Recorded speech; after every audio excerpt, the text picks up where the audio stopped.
मेरी कुंवारी नौकरानी कहानी का 5वां भाग। पिछली कहानी में अब तक आपने सुना था कि मैं अपने नौकरानी पूजा के लिए बहुत सारे कपड़े और अंडरगारमेंट खरीद कर लाया था। पूजा ये सब देख के बहुत खुश हो गई और अपने मामा के बारे में बताने लगी।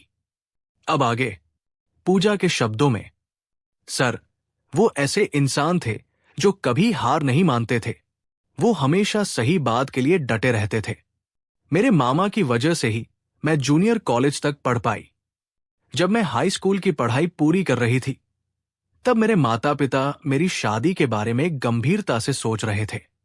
मामा ने इस बात पर अड़ियल रवैया अपनाया और अपनी दलीलों में इतने अड़ियल थे कि मेरे माता पिता को भी हार माननी पड़ी।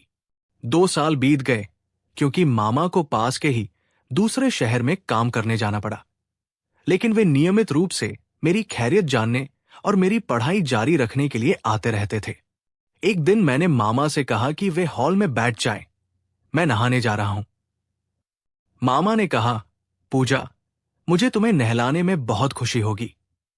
मैंने शर्माते हुए मना कर दिया, मामा, मैं अब बड़ी हो गई हूं, इसलिए अगर आप मुझे अभी नहलाएंगे तो मुझे बहुत शर्म आएगी। मामा ने कहा, पूजा, याद है मैंने तुम्हें 2 साल पहले तक नहलाया है और तुम्हें कितना अच्छा लगता था। मुझे दूसरे शहर में काम करने जाना पड़ा, इसलिए मुझे नहलाना बंद करना पड़ा। तो अब फिर से नहलाने में क्या बुराई है, क्योंकि वे सही थे और उन्होंने मुझे हाल तक नहलाया था और मैं भी उनसे बहुत प्यार करती थी, इसलिए मैं मान गई। हम दोनों बाथरूम में गए। मामा ने मेरी ओर बड़ी बड़ी आंखों से देखा और कहा, वाह पूजा, इन 2 सालों में तुम कितनी जल्दी बड़ी हो गई हो। उनकी तारीफ सुनकर मैं शर्म से लाल हो गई। मामा के साथ नहाने का समय हमेशा मेरे जीवन का सबसे खास पल होता था। वे हमेशा मुझे प्यार से लंबे समय तक नहलाते थे। वे हमेशा मुझे झाग से खेलने देते थे और साथ ही मेरे शरीर को रगड़कर साफ करते रहते थे। उस दिन भी उन्होंने ऐसा ही किया। नहाने के बाद मामा ने कहा, पूजा, मैं तुमसे बेइंतहा प्यार करता हूं और तुम्हें अपनी पत्नी बनाना चाहता हूं। मैंने उन्हें कसकर गले लगा लिया, क्योंकि ये अब तक की सबसे प्यारी बात थी जो मैंने सुनी थी। मामा ने पूछा, क्या कहती हो पूजा? क्या तुम मुझसे शादी करके मेरी पत्नी बनना चाहोगी? मैं उन पर कूद पड़ी, अपने हाथों और पैरों से उन्हें जकड़ लिया और बोली, जी मामा, अगर मुझे आपकी पत्नी बनने का सौभाग्य मिले तो ये मेरे लिए एक सपने के सच होने जैसा होगा। लेकिन मेरे माता पिता का क्या? क्या आपको लगता है कि वे इसके लिए राजी होंगे? मामा ने कहा, मुझे पहले से ही पता है कि तुम्हारे माता पिता इस रिश्ते के सख्त खिलाफ होंगे, इसलिए तुम्हारी पढ़ाई पूरी होने के बाद हम कहीं भागकर शादी कर लेंगे और पति पत्नी की तरह रहेंगे। ये अब मेरे लिए एक सपने के सच होने जैसा लग रहा था। फिर मामा ने कहा, पूजा, मैं अभी से तुमसे प्रेम करना चाहता हूं, ताकि जब तक तुम अपनी वर्तमान उच्च शिक्षा पूरी करो, तब तक तुम शादी के लिए तैयार हो जाओ। मैंने उत्साह से पूछा, मामा, आप कब से शुरू करना चाहते हैं? उन्होंने कहा, जब तुम तैयार हो जाओ पूजा, मैं शुरू कर सकता हूं। मैंने पूछा, इसमें कितना समय लगेगा मामा? उन्होंने कहा, यह एक निरंतर प्रक्रिया है पूजा। हम आज से शुरू कर सकते हैं और शादी तक और उसके बाद भी जारी रख सकते हैं। मैंने कहा, मामा, अभी सुबह के 10 बज रहे हैं और मेरे माता पिता दोपहर 3 बजे तक खेतों से लौट आएंगे। क्या आज के लिए इतना समय काफी है? उन्होंने झट से कहा, हाँ पूजा, ये काफी है। मैंने उत्साह से कहा, मामा, मैं तैयार हूं और अभी शुरू करने के लिए बेताब हूं। यह सुनकर वे बहुत खुश हुए और मुझे कसकर गले लगा लिया। उन्होंने अंदर से मुख्य दरवाजा डबल लॉक कर दिया। मैंने पूछा, मामा, मुझे बताइए, यह प्रेम प्रसंग क्या होता है? उन्होंने कहा, यह पति पत्नी के बीच किया जाने वाला प्यार होता है। मेरी पढ़ाई पूरी होने तक हम हर दिन प्रेम करते रहे। फिर जब हम भागकर शादी करने की अंतिम योजना बना रहे थे, तभी एक दुर्घटना में मामा का देहांत हो गया। मेरे सारे सपने चकनाचूर हो गए। मेरी जिंदगी मेरी आंखों के सामने बिखर गई। इस मौके का फायदा उठाकर मेरे माता पिता ने मेरी शादी एक अमीर परिवार में कर दी, जिन्होंने मेरे लिए बहुत बड़ी कीमत चुकाई। शादी के बाद मेरी जिंदगी नरक बन गई। पहली रात मैं बिस्तर पर बैठी अपने पति के प्रेम करने का इंतजार कर रही थी। वे आए और उन्होंने प्रेम किया, लेकिन उन्होंने मुझे बहुत निराश किया। फिर असली झटका तब लगा जब मेरे ससुर शयन कक्ष में दाखिल हुए। मैं चौंक गई, लेकिन इससे पहले कि मैं कुछ कर पाती और वो करने लगे जो उनका बेटा नहीं कर पाया था। वो अपने बेटे से बेहतर थे, लेकिन उन्हें मेरे साथ ऐसा नहीं करना चाहिए था। उनके जाने के बाद मेरा छोटा देवर आया और उसने मेरे साथ गलत किया। वो पहले दोनों आदमियों से कहीं बेहतर था। पूरी रात ससुर और देवर बारी बारी से आते रहे। अगले दिन जब मैं उठी तो देखा कि मेरा पति अभी भी मेरे बगल में सो रहा था, जबकि बाकी दोनों आदमी मेरे साथ गलत कर रहे थे। उसके बाद से हर दिन और रात में घर में सिर्फ वस्तु बन गई। घर में कौन है, इस पर निर्भर करते हुए मुझे हर दिन 5 से 7 बार ये सब करना पड़ता था। मेरे ससुर ने तो मुझे तब भी रिश्ता बनाया जब मैं अपनी सास को शाम की चाय परोस रही थी। मुझे उम्मीद थी कि मेरी सास मेरी मदद के लिए आएंगी, लेकिन इसके बजाय उन्होंने ऐसा व्यवहार किया जैसे मैं कोई मायने ही नहीं रखती और अपने पति को खुलेआम ऐसा करने दिया। मेरे देवर ने भी मेरी सास और पति के सामने बेशर्मी से मेरे साथ रिश्ता बनाए। फिर गांव में किसी वरदान की मदद से मैं अपने पति के घर से भाग निकली और इस शहर में आ गई। यहां भी मेरा संघर्ष जारी रहा। उन सभी पुरुषों से बचने की कोशिश करती रही जो मेरे साथ जबरदस्ती करना चाहते थे। पूजा का वर्णन समाप्त होता है। यह सुनकर मैं चौंक गया। मैंने पूछा, पूजा, तुम पुलिस के पास क्यों नहीं गई? उसने कहा, पुलिस ने भी मुझे नहीं छोड़ा और मैंने झूठे वादे करके उनसे भी पीछा छुड़ा लिया। जो नौकरानी मुझे यहां लाई थी, उसका पति भी मेरे पीछे पड़ा हुआ था। जब भी वो मुझे घर में अकेला पाता, वो मेरे साथ जबरदस्ती करने की कोशिश करता। भगवान की कृपा से मैं हर बार उससे बच निकलती थी।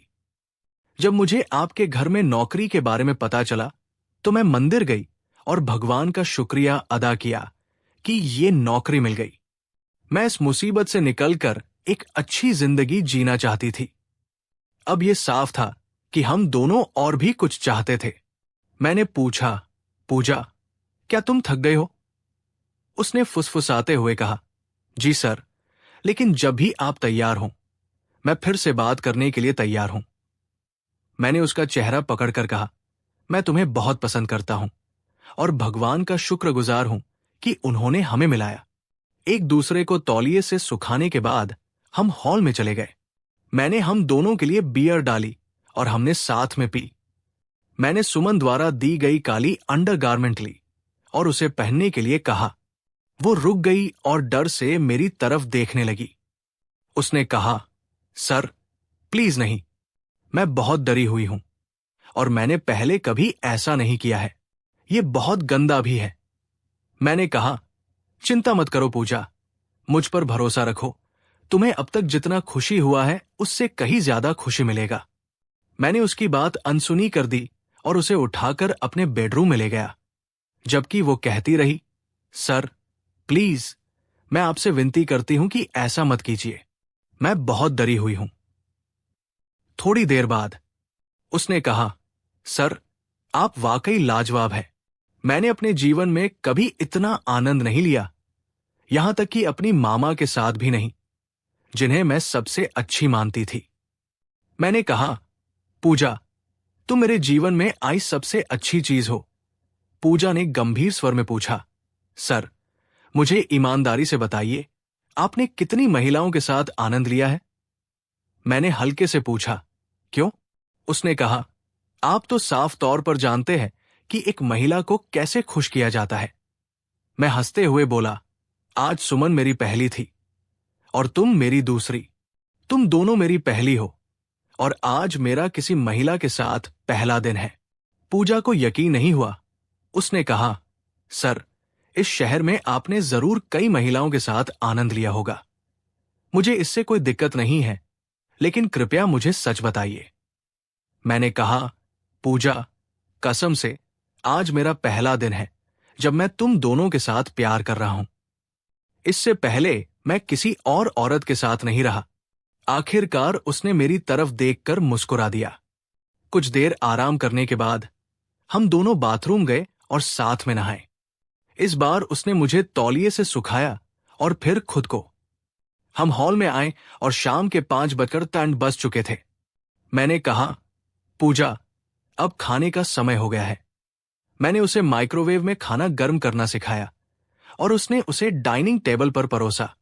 वो फिर से मेरे पास खड़ी होकर मेरा इंतजार कर रही थी। मैंने उसे अपनी पास में खींच लिया और उसे मुझे खिलाने को कहा। पूजा ने कहा, सर, मुझे ऐसा करने में बहुत शर्म आ रही है।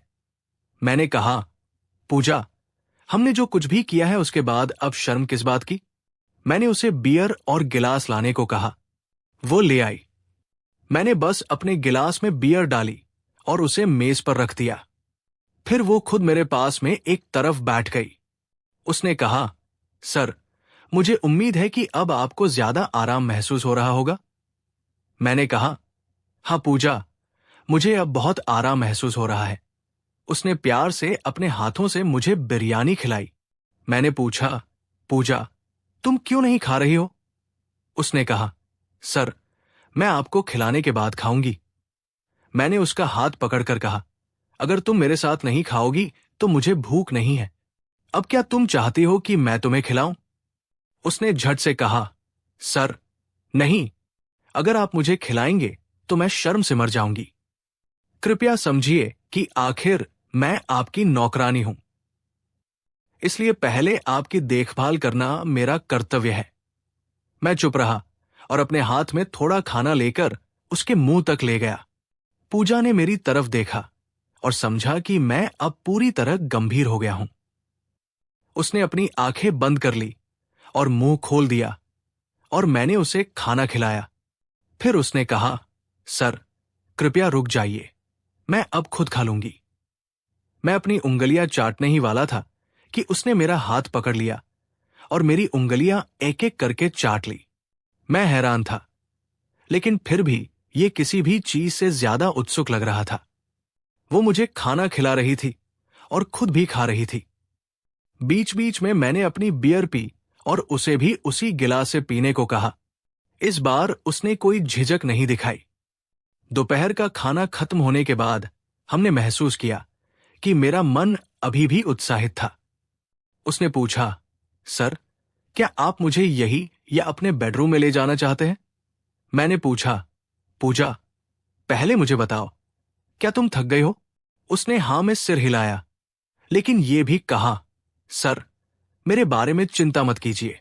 आपके लिए जब भी आप दोबारा चाहें, मैं हमेशा तैयार हूं। मैंने पूछा, क्या तुम इस बारे में पक्का हो, पूजा? उसने शरारती मुस्कान दी और हां में सिर हिलाया। मैंने कहा, ठीक है, चलो मेरे बेडरूम में चलते हैं और वही जारी रखते हैं। कहानी जारी रहेगी